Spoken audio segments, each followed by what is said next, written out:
தமிழகத்தில் பரம எதிரிகளாக கருதப்படும் திமுகவுடன் பாஜக மறைமுக பேச்சுவார்த்தையில் ஈடுபட்டுள்ளதாக வெளியாகியுள்ள தகவல் அரசியல் வட்டாரத்தில் பெரும் அதிர்ச்சியை ஏற்படுத்தியுள்ளது. தீவிர பாஜக எதிர்ப்பு அலையை முன்னெடுத்து வரும் திமுக இந்த முக்கிய விவகாரத்தில் பாஜகவின் திட்டங்களுக்கு மறைமுகமாக வழிவிடுகிறதா என பலத்த சந்தேகம் டெல்லி வட்டாரங்களில் எழுந்துள்ளது. அண்மையில் நடந்து முடிந்த தமிழக சட்டமன்ற தேர்தலுக்கு பிறகு தமிழகத்தில் புதிய அரசியல் சமன்பாடுகள் உருவாகியுள்ளன. குறிப்பாக தாவேகா அரசுடன் காங்கிரஸ் கூட்டணி அமைத்துள்ளதால் அதிருப்தி அடைந்த திமுக இந்திய கூட்டணியின் கூட்டங்களை புறக்கணித்து வருகிறது. இத்தகைய ஒரு சாதாரணமான அரசியல் பிளவை தான் பாஜக தங்களுக்கு சாதகமாக பயன்படுத்திக் கொள்ள தீவிரமாக காய்களை நகர்த்தி வருகிறது. நாடாளுமன்றத்தில் மசோதாவை நிறைவேற்ற தேவையான 3/2 பங்கு பெரும்பான்மை பெற திமுகவின் ஆதரவு அல்லது மறைமுக ஒத்துழைப்பு பாஜகவிற்கு தற்போது அவசியமாகியுள்ளது. தொகுதி மறுவரையை தீவிரமாக எதிர்த்து வந்த திமுக திடீரென அதை ஆதரித்ததில் தங்களின் திராவிட கொள்கைக்கும் தமிழ்நாட்டு மக்களின் உரிமைகளுக்கும் துரோகம் இழைத்ததாக மாறிவிடும் என அஞ்சுகிறது. இதற்காகவே நாடாளுமன்றத்தில் மசோதா மீது வாக்கெடுப்பு நடைபெறும் நாளில் திமுக எம்பிக்கள் மசோதாவை எதிர்த்து பேசிவிட்டு வாக்கெடுப்பு புறக்கணித்து வெளிநடப்பு செய்துவிட வேண்டும் என்ற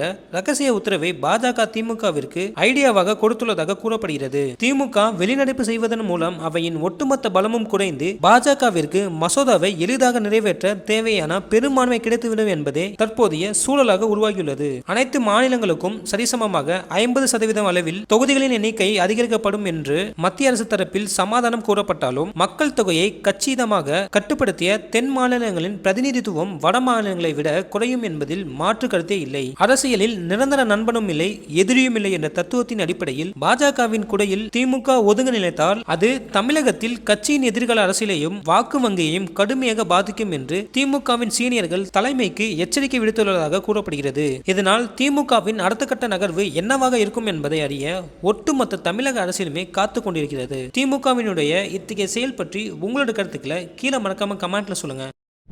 இது போன்ற செய்திகளை உடனுக்குடன் தெரிந்து கொள்ள நம்ம ட்ரெண்ட்ஸ் டுடே சேனலை சப்ஸ்கிரைப் பண்ணுங்க.